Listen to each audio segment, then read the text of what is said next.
Hey there everybody, and welcome to the channel. I'm your host, Booborama, and in today's video, I'll be breaking into every Imani Tech vehicle in the game. As well, I'll be letting you know my top 3 picks on the ones that you should own if you're ever planning on buying them. Now, in total, there are 8 Imani Tech vehicles. We have the Patriot Mil-Spec, we have the Granger 3600 LX, we have the Ominous EGT, the Jubilee, and then we got the Deity. We also got the Bravado Greenwood, we got the Dubachi Champion, and finally the Buffalo STX. Now these are all rated in forms of top speed. So if we go all the way back to the beginning of the list, we have the Mammoth, which is not very fast at all, only having a top speed of 96 miles per hour. Then we have the Granger at 96.8, then the EGT at 111.5, the Jubilee at 116.75, the Deity at 117.5, and then the Greenwood at 118 miles per hour, the Dubachi Champion at 124.5, and surprisingly, the Buffalo STX is actually the fastest at 126.25 miles per hour. I'd say that if you're going for speed and handling, the Dubachi Champion is by far the best because it is a supercar after all, where the Buffalo STX is better just on straight line overall speed. Obviously, handling is a very important part when driving a car. So, what we're going to be doing in today's video is I'm just going to be talking about the cars in general. We're going to be showcasing how they handle everything like that, but the first thing I want to talk about is window protection. When it comes to the Mammoth, as you can see, it has some bulletproof protection on the front, and that's also the same for the side windows. Now, they are semi-bulletproof, so you'll notice once you shoot through them enough, you will actually end up clearing through the car. Although I will say, the entire back of this vehicle is completely bulletproof, which is a huge advantage compared to every other vehicle in the list. As you can see, this is the only one. So, if you're looking for that rear protection, this is definitely the vehicle to go for, but it is quite a bit slower than even the rest on the list. Next up, we have the Granger, which as well has bulletproof protection, as you will see. But I will point out as a fair warning that the windows on this vehicle are huge, so yeah, you've got a pretty big chance of being shot through any of these windows. Now, it does have a lot of windows, which means that, you know, if somebody's shooting at the front window and then they start hitting this one and then the back one, it will take a while to break through the vehicle. But yeah, I mean, if you're shooting at somebody's head, it's going to be pretty dang easy to shoot right through the glass and hit the person in the head. Now, when it comes to the Ominous EGT, bit of bad news. It has no bulletproof protection, as you can see. Every single shot will absolutely smash directly through the glass on this vehicle. That is the big downside when it comes to the Ominous EGT. When it comes to the Jubilee, again, it's got some bulletproof protection, as you can see, which is pretty nice. Same for the sides of the windows and the rear of the car as well.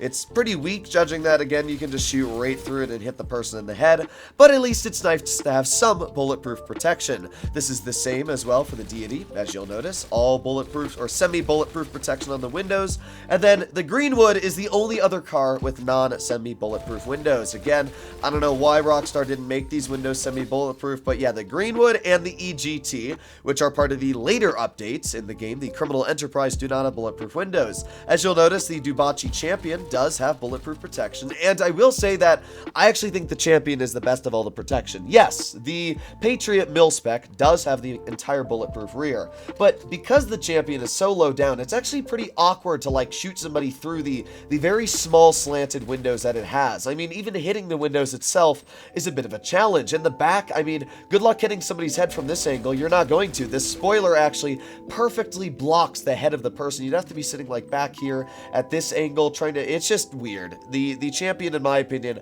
has the best bulletproof protection out of the bunch. Now, when it comes to the Buffalo STX, it does have, as you can see, a grate on the back, although that does nothing to the bulletproof protection.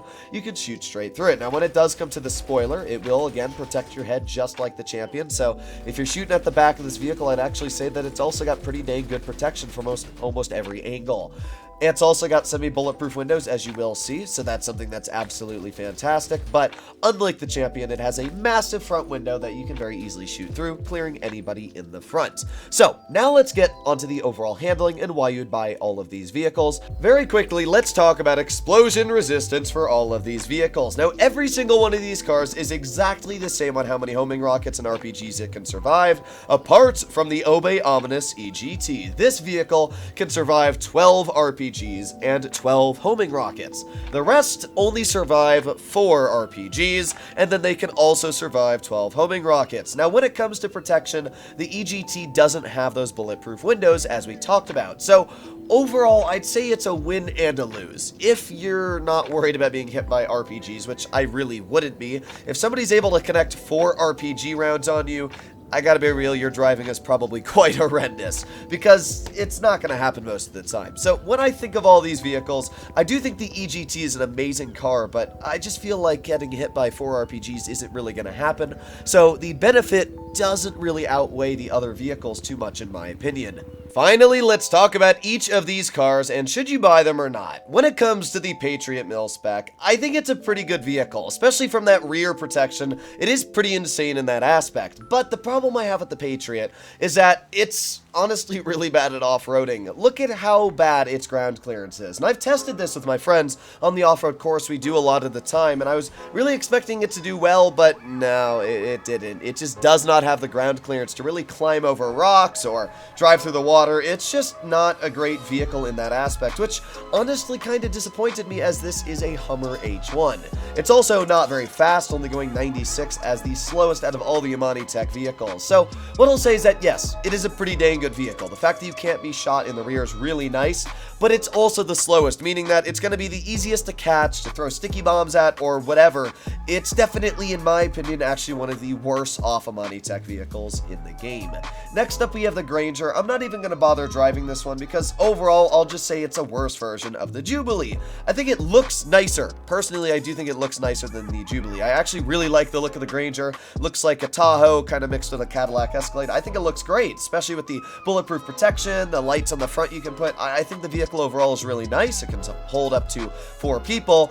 The problem is that, judging that it has the same bulletproof protection on both of these cars, as we talked about before, and the fact that they survive the exact same amount of explosions, the Granger only goes at a top speed of 96, and this goes at a top speed of 116. I mean, that is a huge difference. Not only that, but the Granger handles much worse, its acceleration is worse. Just overall, there's really no reason to buy the Granger, in my opinion, when the Jubilee exists. Now, when it comes to the ominous EGT, I would suggest to buy this car. As I talked about before, because it has that extra explosion resistance, it is really nice. And it might be slow, it only goes around 111 miles per hour, but after all, it is an electric vehicle. So as you'll notice, its acceleration is absolutely insane. Just looking at our digital speedo, we're already going 90 miles per hour. So this is a very fast vehicle on its acceleration. Its handling isn't great because you can see here just how slow it turns. It is a very, very heavy vehicle. So even turning a corner like this, the car, yeah, it definitely struggles a bit. But the nice thing is that personally, I think it looks great, which is definitely something important. But man, look at that handling. Oh, it's bad. So when it comes to looks, I think it looks great. And overall, it's not a bad vehicle to drive. It's got great acceleration. It's got okay handling as long as you use the brakes. It's very heavy though. But yeah, overall, I think the EGT is actually a very nice vehicle, and especially against ground troops, pretty good. It does have that downside though of obviously not having that bulletproof protection, so you do got to be very careful. The Jubilee is definitely the best out of the SUVs here. Now again, there's only 2 SUVs, but if you are looking for a vehicle that can seat 4 people, that also has some bulletproof protection and is pretty decently fast, Jubilee is pretty dang good. The reason I would never ever suggest to buy this is because you get one for free in your agency, and that's why I still don't really think this is an amazing vehicle.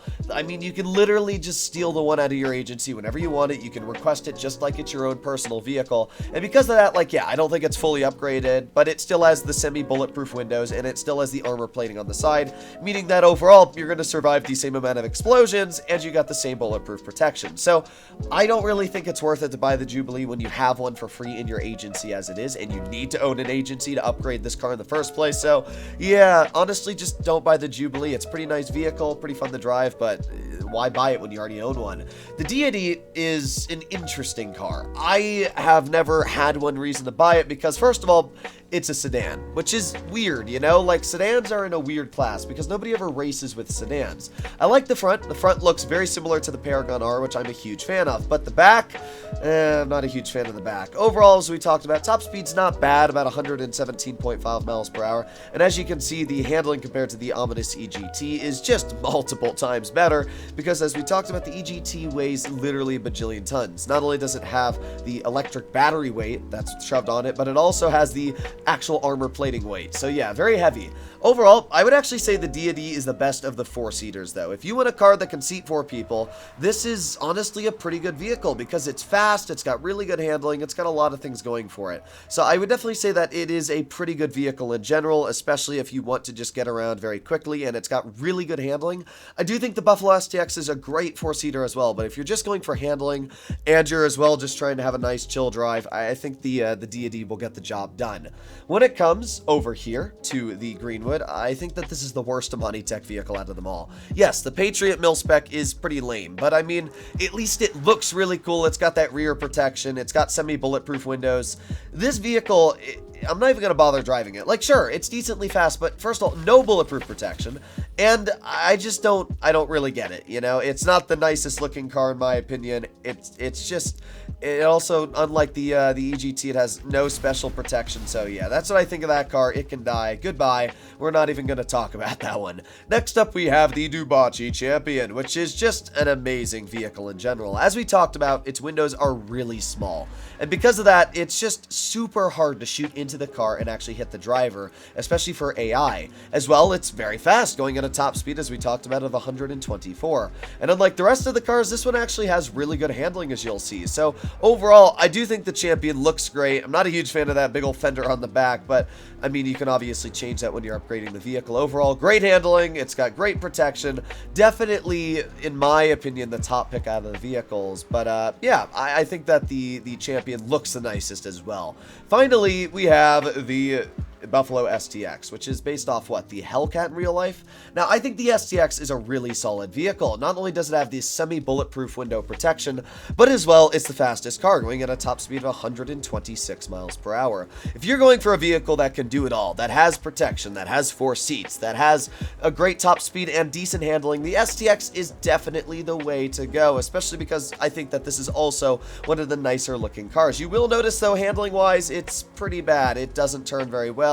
That's a full turn there. So yeah, that's why I think the Deity is just a little better if you want to have that handling. But to be fair, this does go at a higher top speed. So overall, I think the STX is an amazing vehicle. So let's actually rank these cars. Where do these vehicles go in overall ranking? Well, first place, I do have to say, is the Champion. I just think the Champion's the best vehicle, down to the fact that not only does it have supercar handling, not only is it very fast, but as well, it offers you, in my opinion, the most protection when it comes to people shooting at you. So because of that, I definitely have to put the Champion in first place when it comes to the Imani Tech vehicles. In second place, very easily, comes the Buffalo STX. While I do think the Deity is better for a 4-seater, I think the Buffalo STX in general is a better car. Not only is it faster, not only does it have all the protection that all these other cars have, but as well, it looks really nice, which is another very big point. You don't want to drive a really ugly car, and I just think the Deity's back is really ugly in my opinion. So yeah, I'm gonna go with the Buffalo STX. I just think it's a great vehicle in every aspect. Yes, it does go faster than the Champion, but I still don't think it's better. And then finally, we have the Obey Ominous EGT, down to the fact that simply it has that RPG protection. As I talked about earlier, I don't think you're ever going to be really shot by 12 RPGs ever, but it is still nice to have that extra protection because it also has explosive shotgun protection, which is great. It has more explosive sniper round protection. I just think that the EGT in general is an amazing vehicle for it basically having the same protection as a vehicle like the Insurgent Pickup Custom. So these are my top 3 picks of the Imani Tech vehicles in Grand Theft Auto Online. Now that's not to say that these vehicles are bad. I just don't think they're anywhere as good as the ones over here. The only one that is bad is that one right there. Overall, hopefully you enjoyed today's video. Let me know if you did, and if you'd like to see more like this, please let me know in the comments down below. Either way, this took a lot of time to get together, a lot of people lending me their cars that I just parked here. Obviously, I'm in an online session, so thank you everybody for helping me out when making this video. But in the future, if you'd like to see more like this, please consider smashing that subscribe button down below, and I'll see you in the next one. Bye-bye!